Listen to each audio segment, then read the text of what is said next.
Hey, what's up everyone? In today's video we'll be looking at the Gerda Tytan ZX. This is a Polish, pretty unusual lock that is quite challenging to pick, and I had really good fun when doing so, so let's see what's inside. Actually, we won't see what's inside because I won't be cutting this lock, but if you want to, Jabende has a nice video. I think it's on a different version of this Gerda, but basically the same internals, and he's cutting it, so that's something worth checking out if you want to see what's inside, but we will look at it from outside. So this is our key, and right away we can see multiple cuts in multiple directions. So this is a 4-direction high pin count lock. There's 4 pins coming out from 4 sides, basically at 1 o'clock, 4 o'clock, 7 o'clock and 11 o'clock.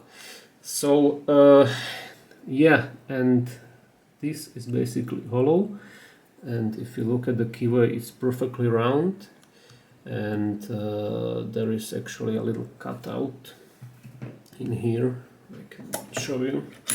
That's very important because of tensioning. So this cutout is important, and yeah, now that I'm holding the lock, I can show you that you can see this like central post where the hollow part of the key goes. That's like right in the middle, and the pins are coming from here, here, and the lighting is not friendly, but okay, here and here. Right, so that's the basic setup we have here. Obviously the lock is pretty heavy, and you can see that it has these latches or bolts, and I guess this is something you have on the door from the inside, so that's just the way how you lock it from there. I think this is basically like an additional lock to your door. Like you don't have only this on your door, it's just like an additional security measure. Okay, so I was talking about the key. Well, this obviously we have the cuts for the 16 pins, but some of these cuts are not even visible because these are max lift. So you can see there's no cut here, so there's a max lift, and there are no cuts in here and here as well. So more max lifts, and this is what basically tensions or actuates the core. This is the thing, the part that goes into the cutout I showed you. So what are the main challenges with this lock? Let's talk about the picking. So the first one is obviously tensioning it, because there's this weird, cutout. So actually I had this lock for quite some time, I think over a year, because I was not too lazy but unable to do a proper tensioner for it, because it requires like a hook shaped thing, and this is something I literally found lying on the ground near a construction site. So immediately as I saw it, I was like, oh, I can use that for the Gerda. Obviously you can do this by yourself at home if you're skilled enough. Unlike me, this is a pretty thick wire. I don't know how thick this is, but you need to make like a U-shaped bend at the end, and what you do is you put it in this cutout, and that's how you tension it. You need to be careful not to put it too deep, because then you will actually hit the housing. So it has to be like the right length and the right width as well, so it doesn't slip out. Okay, so that's like the challenge number one, tensioning it. But if you get this done, you have another problem, and that's well, obviously it's kind of weird to hit some of the rows, because yeah, if you're right-handed, the top right is not a problem, the bottom left is not a problem, but like these 2 rows, top left, bottom right, that's kind of weird. The movement is not natural. But if you're used to high pin count locks, I guess it's fine. But the problem is that there is like nowhere to leverage your pick from. There is this center post, but it kind of slips from there. The whole surface is it's round. slippery, so if you have some max lifts, you sort of need to almost use the flag as a hook and like normally lift it, not by rotation, but like just leverage it. So that's something I realized that needs to be done. Another problem are min lifts, because these are really like paper thin min lifts. You just barely have to pass your flag above them to set them, so they are also easy to overset. And the last problem are max lifts, because these are always spooled, what I found out, and I confirmed it when I saw the guts. So unless you set them earlier, these max lifts, you will definitely drop everything as you set them later when they really start to bind. What I'm trying to say is that the name of the game with this lock is definitely trying to preset the max lifts as soon as possible. Presetting means basically you test them for any kind of binding as soon as possible, or as often as possible, and whenever you feel that the max lift is binding just a little, you just set it and let it rest there. It's possible in this lock to preset them, so you don't have to deal with them later when they actually start giving you counter rotation. So it's basically a necessity in this lock to preset the max lifts. Yeah, so that's like probably the most important thing to think of. And other than that, it's just looking for pins that are binding like a normal lock. What I found that sometimes they drop a little, like they act quite tapered, but that maybe is something to do with the edge of the lock. This one definitely isn't new, as you can see some rusting process has started on this actuator, so that can be something similar. Alright, so that's basically the whole strategy. So alright, here we go. So the key works.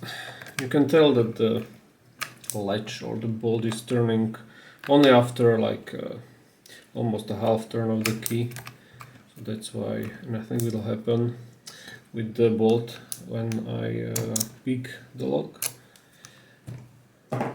Okay, so most important, tension it so it doesn't slip out and it allows the cord to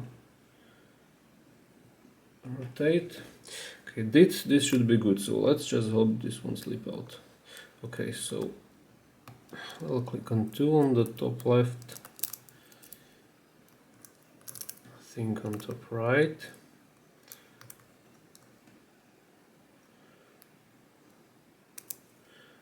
and nothing on bottom right.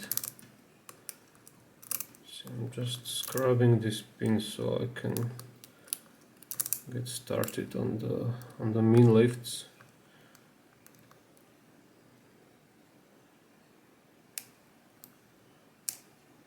Everything is springy, so I think I'll better start again. Maybe the tensioner wasn't right. Okay, maybe now.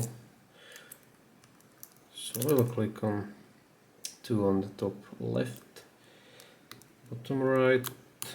Okay, 4 is binding.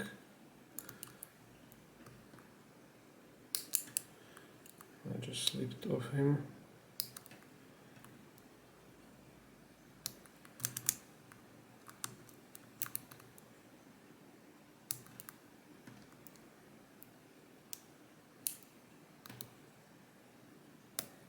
Click there, click on 3 as well, and let's move on. Let's check bottom left. Okay, I'll click on 2 and on 4. I'll try to, yes, preset these max lifts as well. That was 1 on bottom left, then there's a max lift on 3 on top right, but that one is not binding at all. Okay, let's check. Okay, top left again, so I'll click on 2 again on tiny co-rotation. Let's see if I can set this max lift. Not yet. Okay, what about this one? Oh, still springy. There's a max lift on 3 on top left. That one is springy too. Okay, so let's just continue with setting what's binding. Okay, I'll click on 2 on bottom left, bottom right, sorry.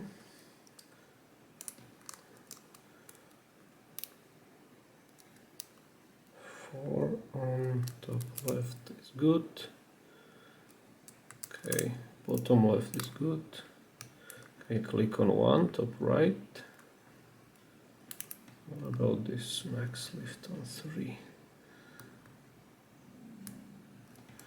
Maybe I got something there. I will leave him alone for now. Okay, 1 on top left, still nothing. And 3 as well.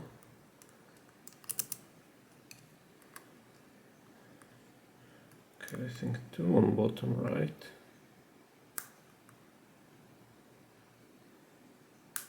Okay, it's difficult to get on him. Okay, I think I just did. And it feels good now. Just hope this tensioner won't slip out. It's like my number one concern. Okay, I just set 3 on the top right. Okay, that's the preset max lift. And there's 2 more max lifts I would like to preset. Okay, click on 4 on top left. Good co-rotation again. Okay, I think I got a click out of 3 on top left, which is the last max lift I wanted to preset. Okay, so I'm binding on 2 on top bottom left. Okay, click there. I think more co-rotation.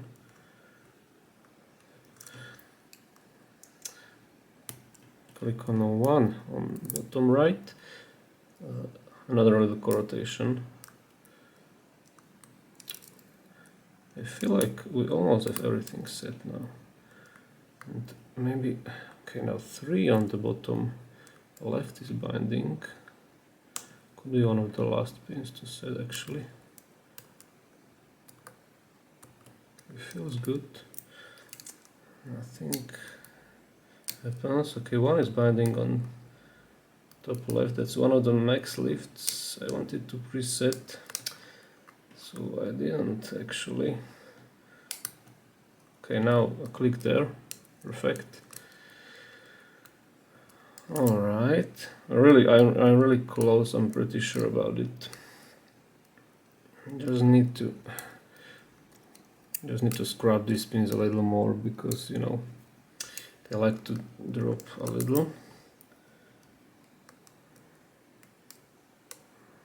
Hopefully this. Okay, maybe 3 on top left. That's another max lift. Dropped a little. That will be difficult to check. Although I think it's springy, so must be something else.